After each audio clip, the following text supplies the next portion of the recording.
Grand স্টেশনে এসে আমরা নামলাম। কোনি আইল্যান্ডের দিকে যাচ্ছে এই ডি ট্রেনটি।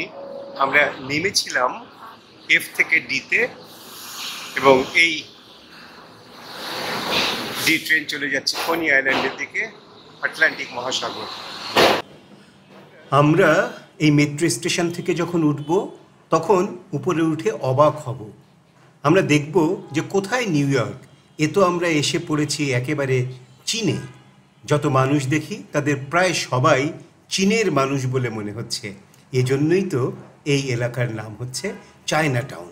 আমরা ঘুরে বেড়াবো চায়না টাউনে এবং এক সময় গিয়ে উপস্থিত হব একটি অথেন্টিক রেস্তোরাঁয়, যেখানে অথেন্টিক চীনা খাবার পাওয়া যায়।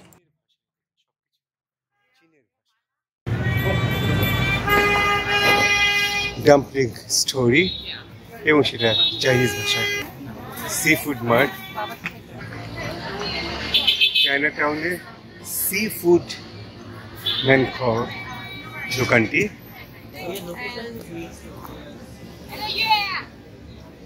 সবগুলো দোকান চীনা ভাষায় লেখা। আপনারা ইতিমধ্যে নিশ্চয়ই লক্ষ্য করেছেন এখানে যত দোকানপাট আছে সবখানে চীনা ভাষায় লেখা। আমাদের আসলে জানতে হবে এই যে এলাকায় অর্থাৎ এই চায়না টাউনে এসে পড়েছি, কিভাবে এখানে এত এত চীনের মানুষ এক হলো, এই ইতিহাসটা তো জানতে হবে। এবং এই ইতিহাস জানতে জানতেই একসময় আমরা পৌঁছে যাব অথেন্টিক চাইনিজ রেস্তোরাঁটিতে। এই কাহিনীতে বিভিন্ন রকমের হৃদয়ের আর্তনাদও আমরা দেখতে পাবো। বলো। 1850s এ ক্যালিফোর্নিয়ায় গোল্ড খুঁজে পাওয়া গেল। গোল্ড রাশ। ওই সময় হচ্ছে মানে চিপ লেবার ইউজ করার জন্য আর কি, মানে চায়না থেকে মানুষকে আনা শুরু করলো।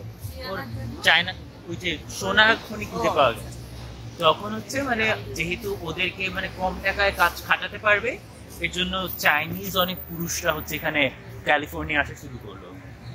তো আস্তে আস্তে মানে হচ্ছে মানে ওইখানেও মানে যে মানে ওই দেশি মানুষদের প্রতি আর কি মানে বর্ণবাদী আচরণ শুরু হয়েছে ক্যালিফোর্নিয়ায়।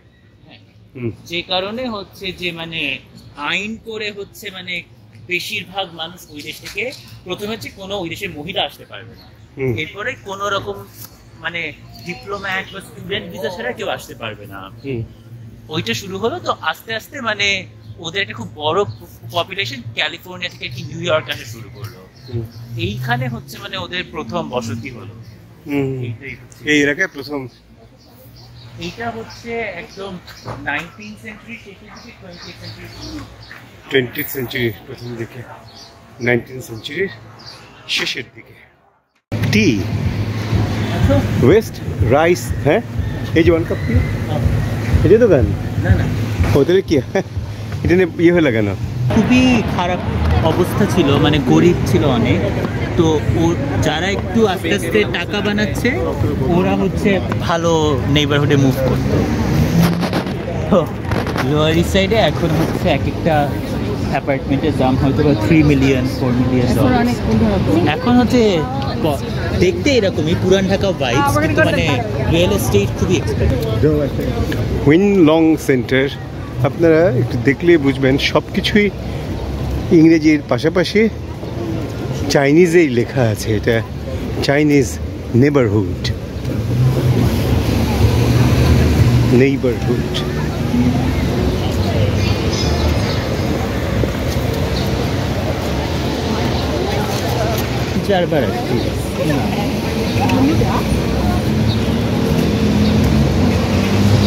এবং আমরা চায়না টাউনে এসে ম্যানহাটন ব্রিজটাও দেখে ফেললাম।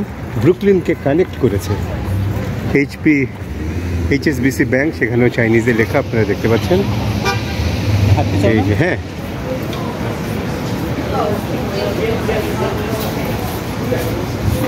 এই যে দেখুন great new York noodle town.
দোকানে একটা ব্যাঙ লাফাচ্ছে,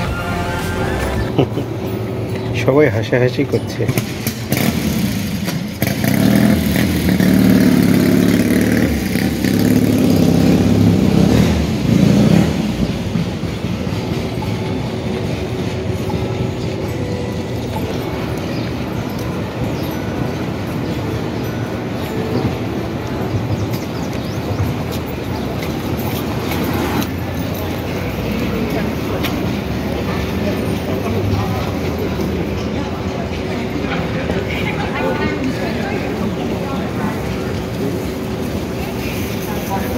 যে বাড়িটি দেখছেন এটা 1870 সালে।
এই হচ্ছে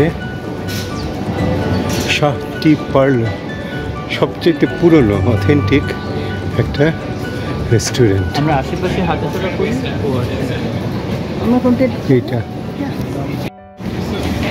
এটা হচ্ছে সেই চায়না টাউনের একমাত্র এটিএম, এবং এরকম উদ্ভট এটিএম কেউ কোথাও দেখেছে কিনা সেটাও সন্দেহ।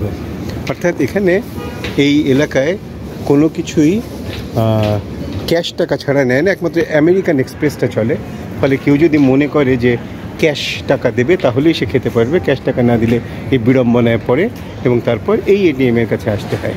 এই এটিএমে এসে টাকাটা তুলে, ক্যাশ তুলে তারপর দেয়া হয়।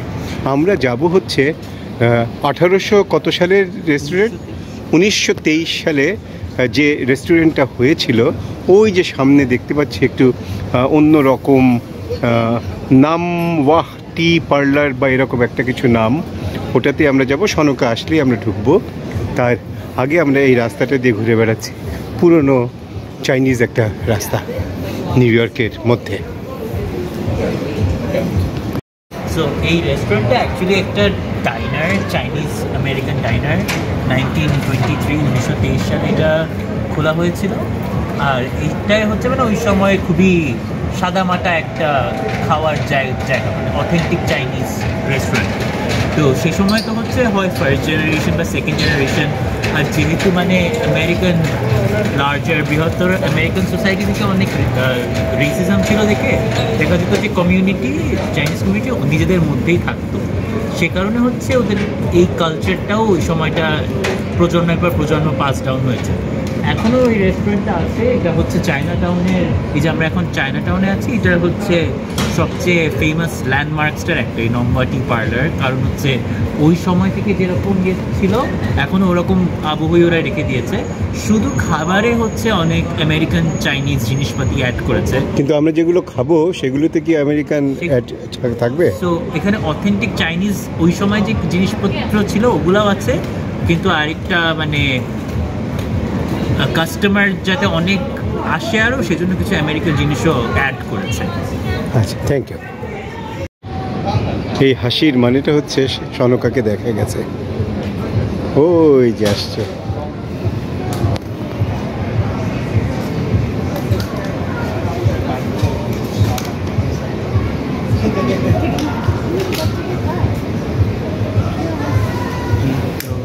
ঢোকো, যাও এবার ঢোকো, খাবো।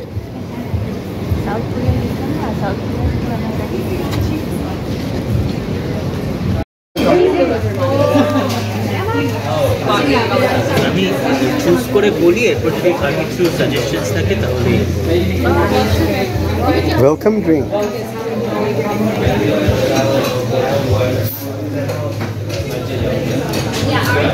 এমনকি যখন আমি আসতেছিলাম ঢাকার রাস্তার মতো জ্যাম ছিল, হ্যাঁ জ্যাম ছিল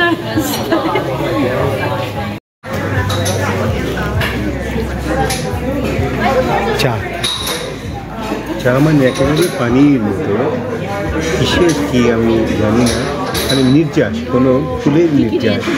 জেসমিন আর ক্রাইসেন্থেমাম। এটা ক্রাইসেন্থেমাম, এটা ক্রাইসেন্থেমাম, কারণ এই যে গোল গোল বড় বড় ক্রাইসেন্থেমাম। আর এখানে আছে জেসমিন, এই যে জেসমিন। আমরা ক্রাইসেন্থেমাম ডাম্পলিংগুলো আসলে জিনিসগুলোর সাথে এটা খেতে আরো ভালো লাগবে। ওকে, আগে ঢাললাম কেন তাহলে? মানে এখন অনেক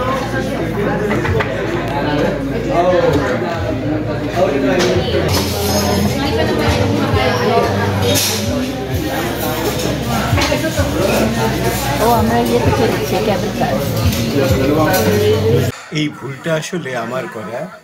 অথেন্টিক চাইনিজের সঙ্গে হঠাৎ করে আমি খেতে চাইলাম রাইস।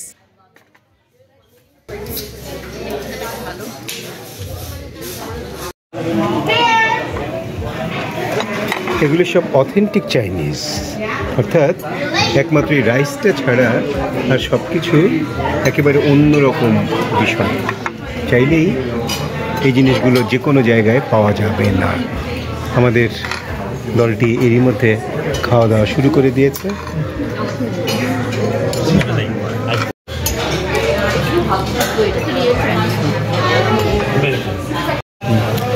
বাহ,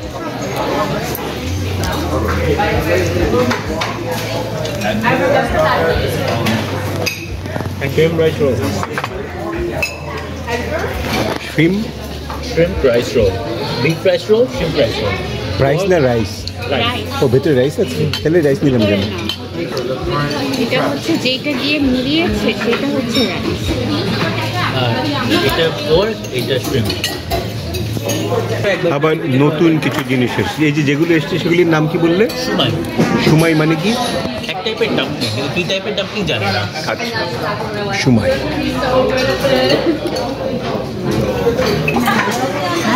তুমি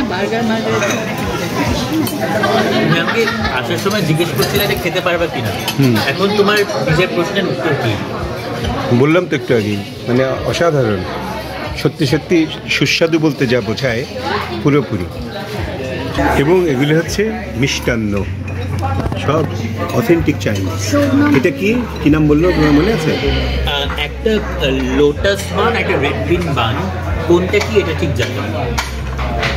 রেড বিনটা সবচেয়ে ভালো।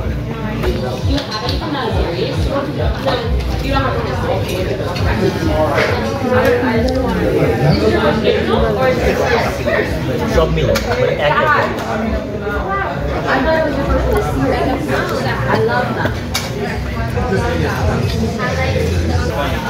দাও।